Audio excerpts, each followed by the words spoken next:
43 stopping the vehicle Central and 40th Place. 13L30 is behind the unit.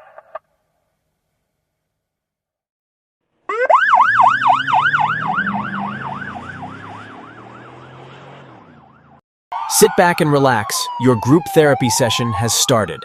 Welcome to Alone and Unsupervised. Hey guys, welcome to another session of Alone Unsupervised. As always, I'm Isaiah. I'm Frank. Frank, you want to go ahead and kick this one off for us? Yeah, so today we're going to talk about transitioning from military to law enforcement. When it comes to the two of them, a lot of people see them as synonymous, and they have the idea that just because you served in the military or you have a military background, that law enforcement is that ideal profession for you. So as we kind of go through this, we're going to talk about some of the benefits of having an experience, but we're also going to talk about some of the drawbacks too, and why it may not necessarily be right for everybody. So, with that being said, one of the things that I would kind of say right off the bat as far as a benefit is the idea of that familiarity with the culture. Yeah. The culture, there's camaraderie. Mm-hmm. There's the structure. There's things like that, and we'll delve into these things a little bit deeper. But it's one of those things too that the culture is very similar, and it does make the transition somewhat appealing. Yeah, I would say that one of the big benefits is it's just like in any job. Say you and I apply. Mm-hmm. You're a veteran. I'm not. Your application automatically goes higher than mine. Because you're a veteran, right? Yeah. I would definitely say that if you're a colonel of the Highway Patrol or something, or a chief, or a sheriff, you see, hey, this guy served in the military. Okay, let's give this guy an interview. Mm-hmm.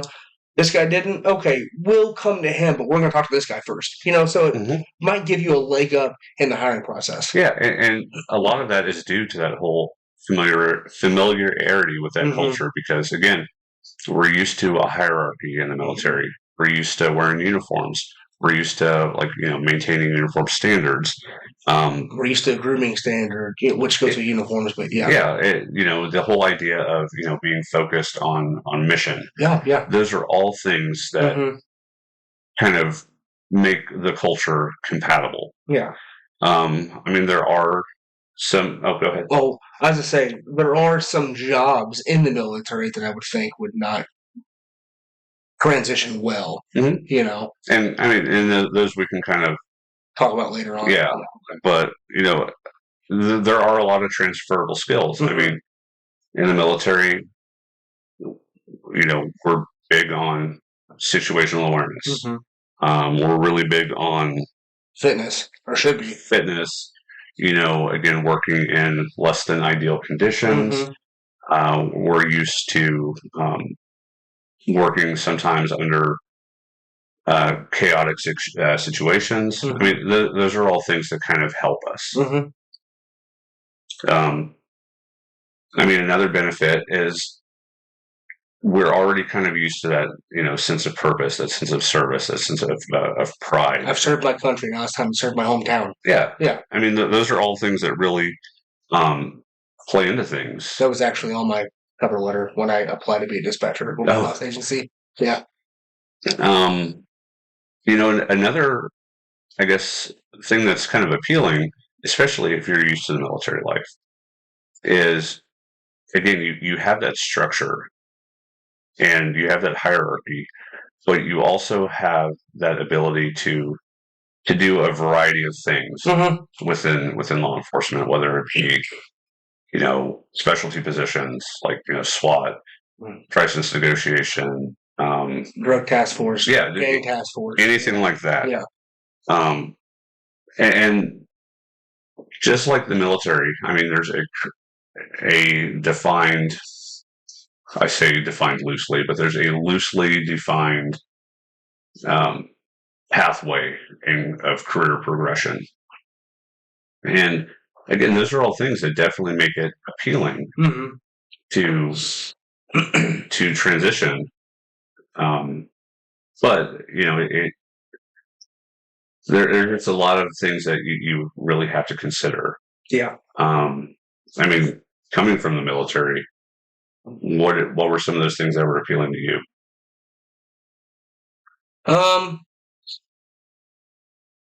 The biggest thing was I know that whenever I got out of the military, the fire inside me, the duty to serve, the sense of doing something bigger than myself, it never went away. So this gave me an avenue to still, I guess, dive into that. The big driving factor was the camaraderie. Because let's face it, getting out of the military was one of the hardest things I've done thus far. I'm sure that after I retire and get out of law enforcement, I'm going to have to figure out that transition, but that's a topic for a later day. But the camaraderie was the biggest thing for me. That was the biggest thing.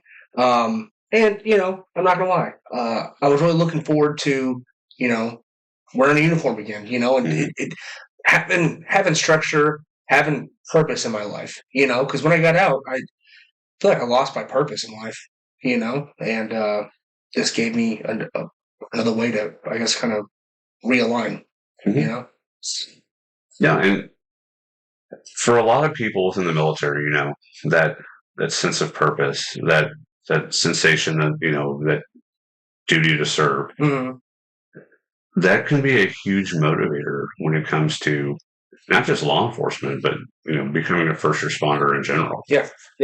Kind of like you mentioned, you served your country. Now it's time. Hey, I want to serve my community. I want to serve where I live. I want to be a part of that. Yeah. And those are all very important things. Yeah.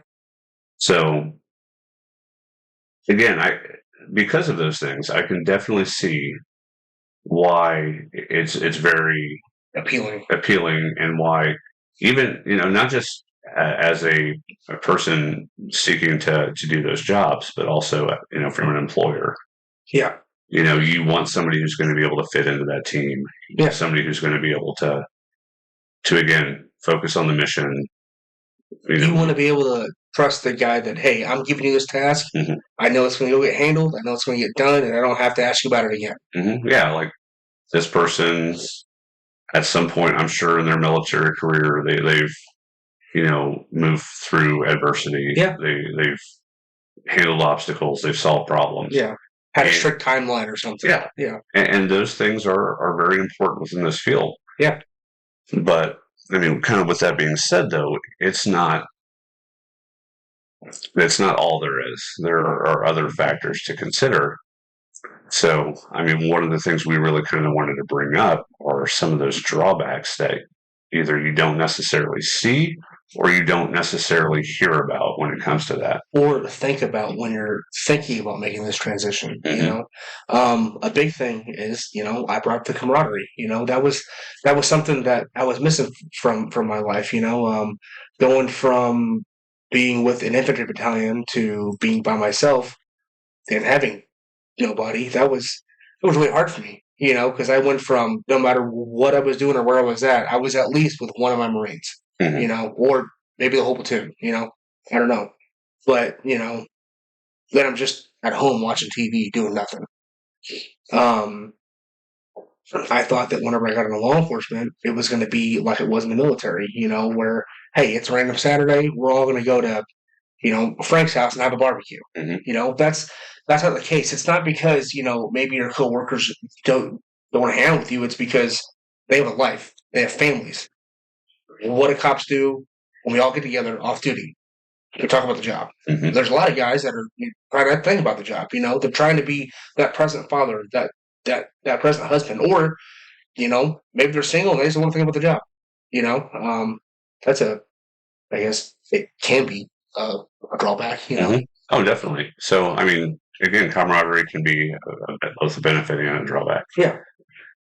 Like one of the. Go ahead. Oh, I was to say that the camaraderie between us helps, but we've also both been in the same roles, so like we get it. Yeah. I mean, right off the bat, when I hear people, make the statement, "Oh, well, you're going to X person would make great law enforcement because they served in the military." Yeah. Well, again, that's not also always the case. Yeah. Like one of the biggest things that people struggle with when it comes to making that transition is, for example, use of force. Mm-hmm.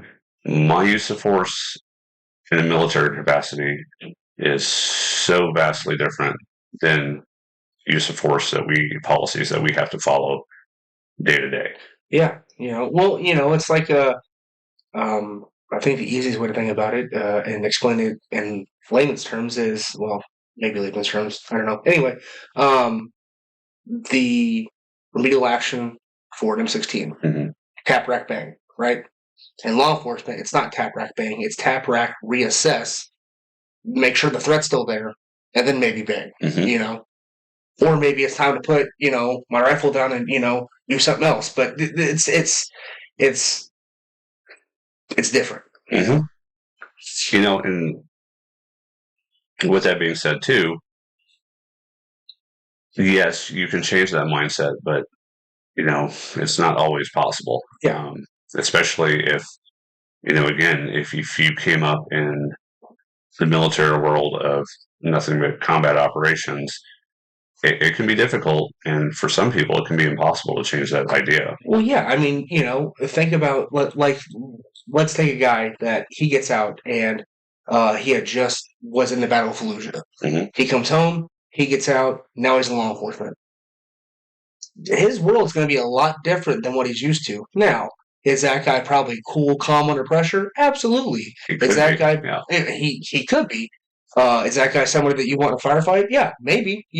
But again, muscle memory could kick in. And, the last thing you want is somebody, mag dumping on something that doesn't call for a mag dump. Yeah. One of the other things, which I think is especially important or especially obvious nowadays, is public perception and really open hostility within law enforcement or towards law enforcement.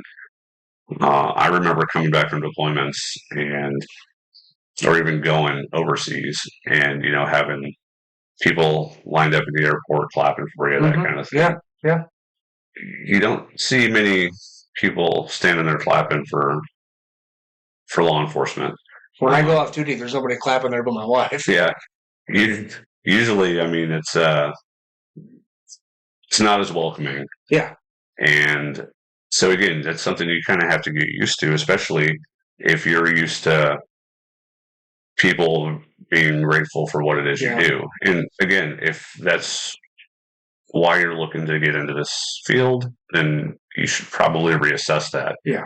Well, and you bring up a good point. Like we've seen it time and time again. Something happens in a different state, a different region, or it could. Something happens, an officer makes a bad decision, and the rest of us have to pay for it. Yes. Because they made a bad judgment call, and it's on CNN. And now, when you're arresting that guy, oh, are you going to hurt me like they hurt him, or whatever? Mm-hmm. Like, get ready for that. Yeah.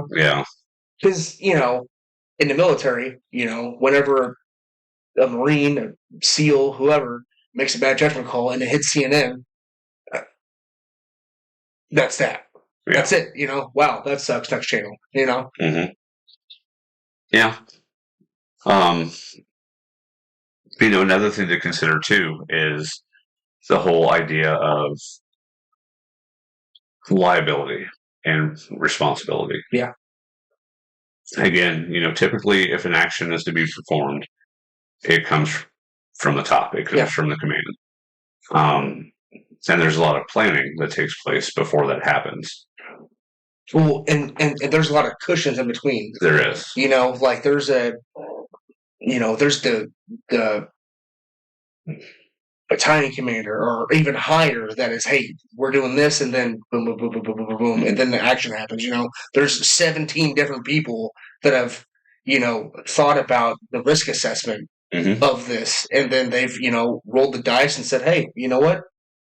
We're doing this." Yeah, and these are again typically deliberate and planned actions. Yeah.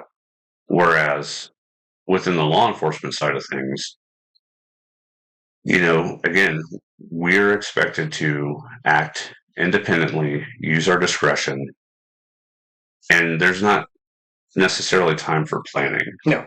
I mean, the time for planning would be the training you've already had, but even as we've talked about before, that isn't always usually actionable. The planning in my experience is you're going to go do a high risk warrant.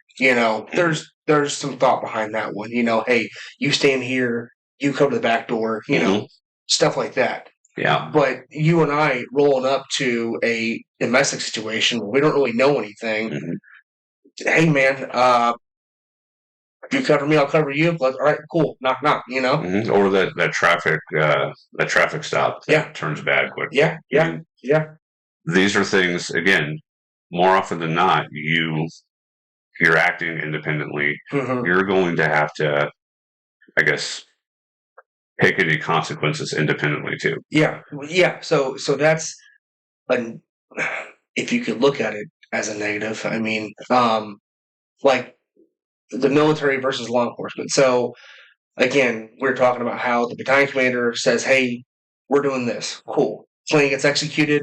Something goes wrong on that raid. Something goes wrong on that mission. It's probably your staff NCO or higher that's going to get punished for their inability to lead. Like, your staff sergeant or higher may get removed from their leadership role and then somebody else gets pushed in, right?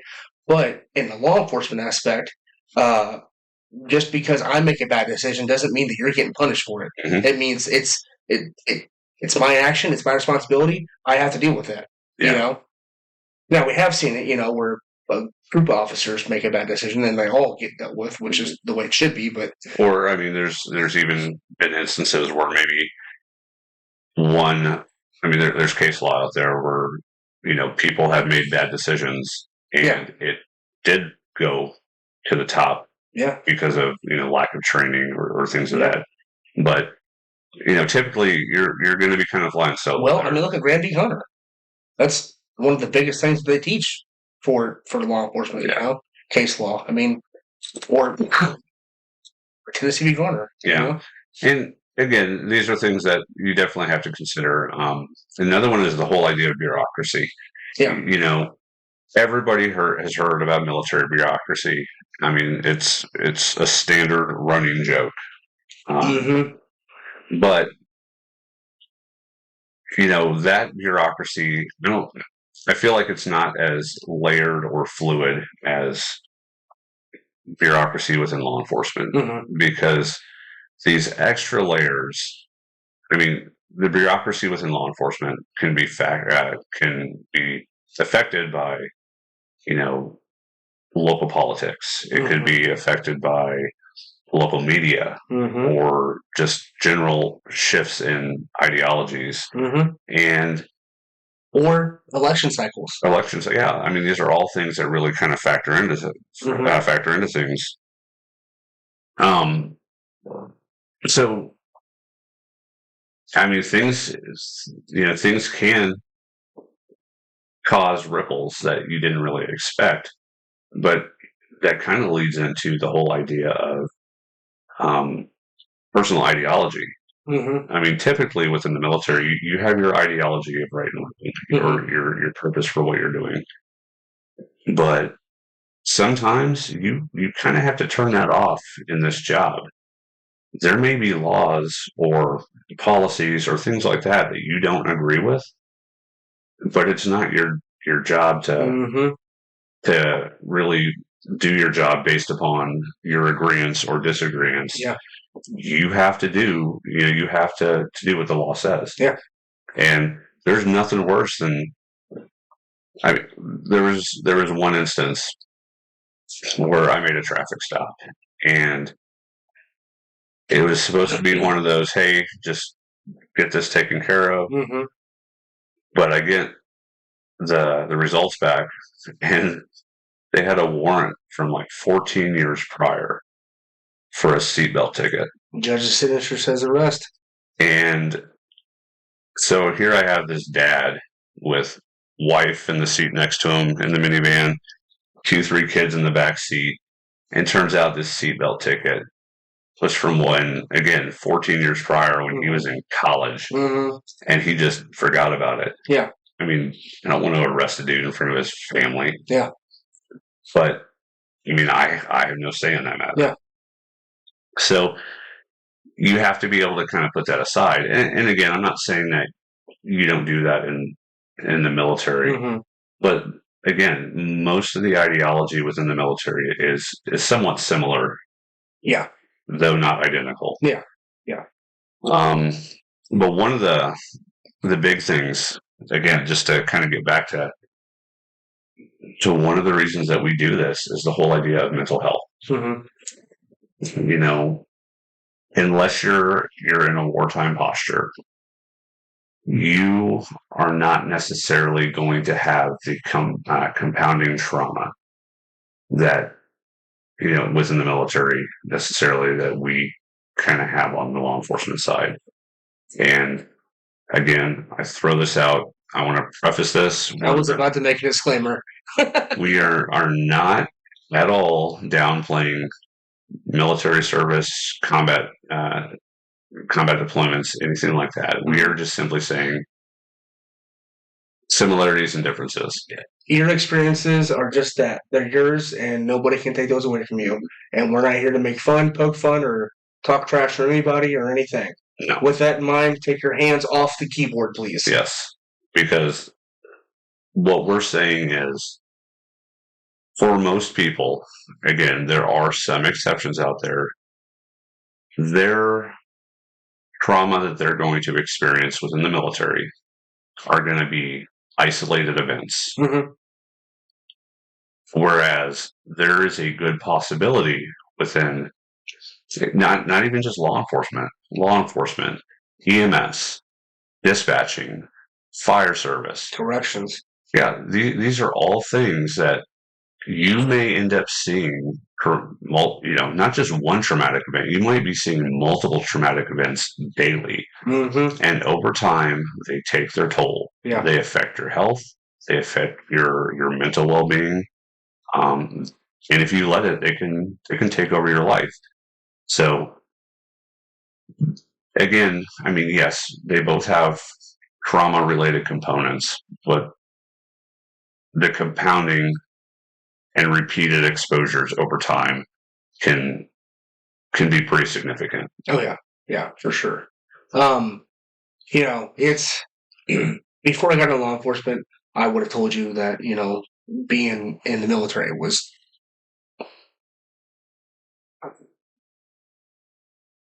trying to choose my words very carefully.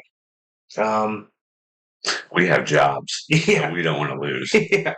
I would have said that, being in the military was, the harder occupation of the two, if you will, for the demand, the mental health toll, the yada, yada, yada, right? Now that I've been in law enforcement for a minute, I look at every shift at every tour of duty as a deployment. When we work 10-hour shifts, that's a new deployment for 10 hours. The moment I leave my door and the moment I walk back in my door. It's because you never know what you're going to see, and it's you never know if it's your last shift. 100%, yes, sir. Yeah, that's it's not like we're out here and just because we're wearing one uniform that the bad guy's wearing the opposing forces uniform. You know what I mean? It's you have no idea where it's coming from. Yeah, it's not a traditional force on force. Yeah, but I mean, it is almost obviously with less firepower, but it is similar to. And we're not saying it's us versus them, so don't even hop in the comments and say that. No, that's not what we're saying. No, but it is similar to experiences like in Iraq and Afghanistan, where you don't necessarily know where the threat's coming from, or if there's a threat, or what. I mean, those are just. Again, it's situational dependent. But After you do this job for a while, though, you develop spidey senses. Yeah, you do. And sometimes those spidey senses, not just, they're just on the job, they're off the job. Yeah. Yeah. But I had a point I was trying to make, but I completely had a squirrel moment there. Another benefit is maybe it's for the service member that's getting out, or maybe it's for the employer that's hiring a prior service member. Is we've brought up policies already. Veterans are used to following societal laws plus Uniform Code of Military Justice, or the UCMJ. We can call that the military policies, right? Yeah. Each agency has their own policies, so we have to follow societal laws plus the agency's policies. So that's good, bad, or indifferent. Yeah, and again, and this isn't all about law enforcement is so hard in the military. No, it's not anything like that. To be honest, for the most part, one of the benefits of civilian law enforcement versus the military is in the military, they can work you, most of the day. Yeah. You can have that first sergeant that hates his wife, so he's staying here till 9. So because he's staying till 2100, guess what? So are you. Yeah. And I would also argue that maybe if the military paid hourly, for sure, we might be a more effective military. But yeah, that's another section. So you break it down, you get paid like $3 an hour. Yeah, exactly. So again, and like we said before, you don't always get to, when the clock hits end of shift, you don't always get to go home on time. But there's a higher likelihood that you're probably going to go home on time on the civilian side than you are in the military. So again, there are, as we kind of talked about, there are benefits and drawbacks to all of it. You just can't necessarily get in the mindset of just because person A served in the military means they're going to be good for law enforcement. Well, and this has to be brought up too. Listen, everybody's got a past, right? There's crappy people in this world, just like there's crappy veterans in the world, just like there's crappy cops. You know what I mean? Whenever I was in the military, we had a Marine that had a marijuana growing operation that he was actively growing and selling marijuana out of the barracks. Like, that guy's probably not going to make a very good police officer. Yeah. And again, if you, it kind of goes back to the societal outlook too on law enforcement. There's been so much media attention lately. And I'm not saying that these incidents aren't warranted. Like, there should be media attention on some of these things. But I would caution everybody with the idea of just because there's all this media attention means like it's this widespread systemic problem. Because if you dug deep enough into any profession, if every bad action by somebody within a profession was spotlighted by the media, you really wouldn't trust any profession. Well, and we also have to look at the aspect of trial by media. A lot of people think that's not a real thing. No, that's a real thing. It is.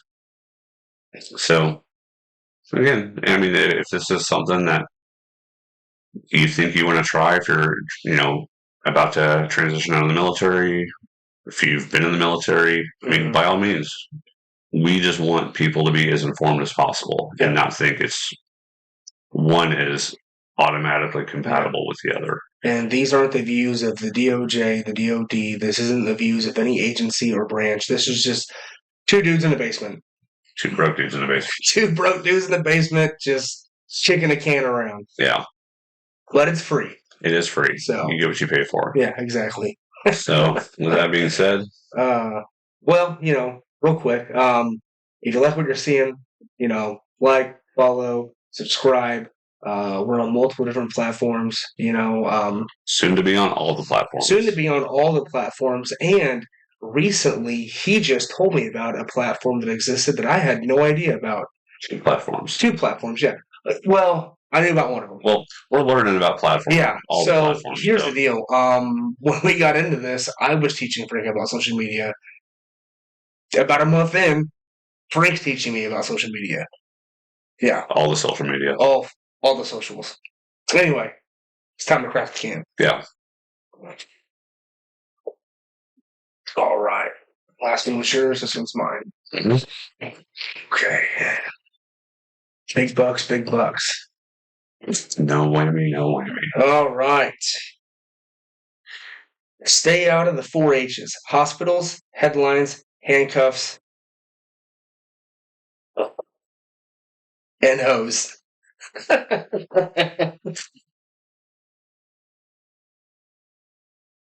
This one was actually submitted by a viewer. I don't know what kind of name this is, but it's Fupacabra. So, thanks, Big Fupa. Love you, bye. Love you, bye.